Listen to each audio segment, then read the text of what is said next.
Kalau melihat dalam kacamata sastra, kacamata budaya, Pak Edi ingin ngomelin saya dengan bahasa apa, atau ingin membaca saya dengan bacaan apa? Nih saya ini sosok kalau dibandingkan misalnya dengan para budaya Jawa atau dalam budaya Melayu atau apa, Pak Edi akan tarik saya ini sebagai sosok apa yang masih bisa diasah, masih bisa diamplas, yang masih bisa dimatangkan, gimana Pak?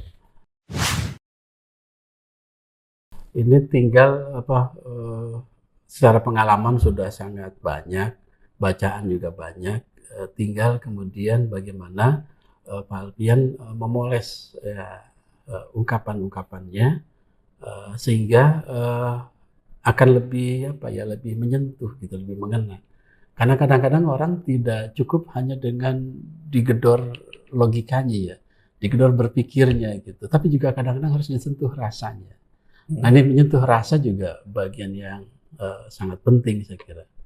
Kan saya sering dengar juga kalau Pak Alfian yang memimpin doa, merangkaikan khutbah dengan doa, justru banyak orang menangis ketika hatinya disentuh, hatinya ditegur lah gitu ya. Kan sekarang orang lagi kering nih Pak Alfian. Banyak orang yang kering sekarang ini suasana batinnya, suasana hatinya, karena sudah kehidupan begitu hedonis, orang ukurannya semuanya adalah materi gitu. Tapi orang sedang haus bagaimana dalam satu sisi di samping logikanya dibuka, akal pikirannya diajak bermain, kemudian juga rasanya yang harus disentuh gitu. Saya pikir sebagai orang Minang bisa lah itu, karena banyak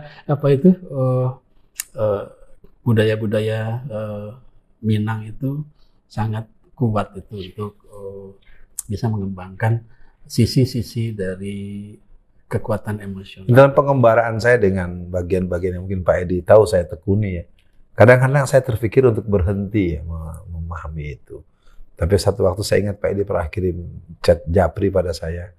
Orang lama-lama lambat-lambat mulai mau mengakui tapi malu. Nah itu gimana Pak Edi? Kan saya sudah berteriak tanda kutip sejak 30 tahunan yang lalu, dan secara manusiawi saya berhadapan dengan satu proses, saya harus masuk pesantren 4 tahun dan saya juga secara praktikal juga nggak lagi terlibat secara formal di kedinasan. Mungkin Pak Edi ingin menasehati saya sambil menunjukkan jalan-jalan yang harus saya tempuh. Saya kira tetap saja di jalan itu. Dan ini kan walaupun mungkin secara langsung dia malu mengakuinya, tapi mungkin dalam hati mereka ya benar juga ya yang diomongin Alfian itu benar juga gitu. Atau mungkin belakangan baru oh iya ternyata benar yang diomonginnya gitu. Karena memang orang kadang-kadang menunggu buktinya ada gak sih gitu. Ya buktinya ada gak sih? Oh ternyata iya ya gitu. Kok mirip-mirip yang diomongin gitu. Nah saya kira tetap di jalan yang sekarang ditekuni ya. Dan kemudian kan pejuang tidak pernah ada kapok atau jera gitu ya. Tapi ya selagi itu adalah jalan dalam ridho Allah ya terus saja lah gitu. Karena kan kita bisa berbagi tugas. Mungkin ada teman-teman yang menggarap dalam sisi yang lain, ada orang yang garap dalam sisi yang lain. Pemirsa, sebenarnya kita butuh banyak waktu untuk bisa mengenal, mendalami, dan merebut. Karena Pak Edi ini adalah ayah dari seluruh teman-teman yang pernah ada di IKIP Muhammadiyah, di UHAMKA. Satu keunggulan beliau yang mudah-mudahan beliau jaga adalah kemampuan menyimpan aib dari teman-teman yang mengaku, yang mengadu, yang mengeluh, yang menangis. Semua kami yang pernah kenal Pak Edi tidak pernah ada dengar bahwa cerita kami yang sesikret apapun lalu bisa muncul dari orang lain. Pak Edi betul-betul semoga Allah anugerahkan kekuatan menjaga rahasia, karena ini akhlak yang sangat mahal yang saya pernah tahu. Mungkin sekarang kita sedikit menjelang kita akhiri, Pak Edi bisa menangkap, membahasakan Indonesia kita hari ini gimana Pak Edi? Iya. Tadi saya ketemu seorang tokoh gitu.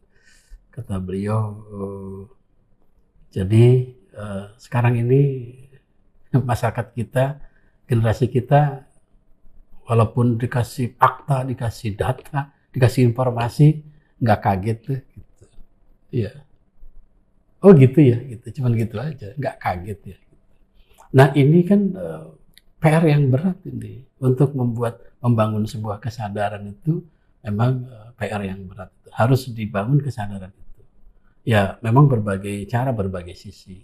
Ya dari sisi budaya memang harus digarap juga, disentuh juga rasa kepemilikan budaya.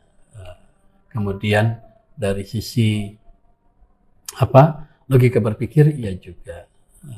Dan orang kan sekarang kecenderungannya sudahlah, yang penting ya cash and carry gitu ya. Kalau dalam konteks ini Pak Edi akan ada, boleh dibilang ini kan semacam baal ya, semacam mati rasa. Sebagai seorang yang memang bisa disebut sebagai budayawan, sebagai sastrawan, kira-kira tindak kejut atau efek kejut apa yang bisa kita lakukan? Karena ini kalau didiamkan bisa banyak jatuh korban, bisa terjadi hal-hal yang tidak kita inginkan. Gimana Pak Edi? Dan kita jangan diam gitu. Kita terus bergerak, kita terus berikhtiar, kita terus berupaya. Kita terus berbicara, kita terus menyampaikan pesan-pesan itu. Seperti tadi saya katakan, banyak orang yang secara diam-diam justru menunggu. Dia mau ngomong apa lagi ya? Gitu. Pesan apa lagi mau disampaikan ini? Ya mungkin dia tidak komentar, dia tidak merespon tiba-tiba. Dan ini memang ya seperti ombak yang tiap hari menjumpai pantai, nggak akan pernah bosan gitu. Terus saja dia lakukan itu. Ya kalau itu memang pilihan kita, lakukan saja. Terlepas orang itu mau dengar atau tidak, mau respon atau tidak, kita sudah sampaikan dan kita sampaikan lagi. Ya nanti pada akhirnya secara diam-diam mereka akan mengakui, oh ternyata benar ya, oh ternyata iya ya. Gitu. Baik Pak Edi, sebagai closing, sebagai penutup, katakanlah saya secara subjektif mau mendengar 1, 2, 3, 4, 5, 6 dan seterusnya. Apa poin untuk seorang Alfian setelah perbincangan sore ini atau perbincangan hari ini? Iya, saya kira Alfian punya tugas yang cukup berat ya, tetapi itu dinikmati saja. Ya, karena kita berjuang kan tidak sendiri. Pasti Allah bersama kita, Tuhan bersama kita. Kalau itu yang kita lakukan, sesulit apapun, seberat apapun medannya, tapi kalau Allah yang sudah campur tangan, persoalan akan selesai lah insya Allah. Begitu Pak. Oh, 1 poin saja cukup.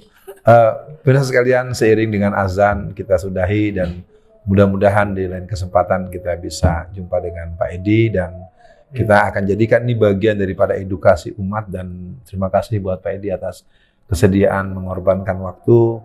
Saya dengan tim mengucapkan terima kasih dan sekian. Assalamualaikum warahmatullahi wabarakatuh.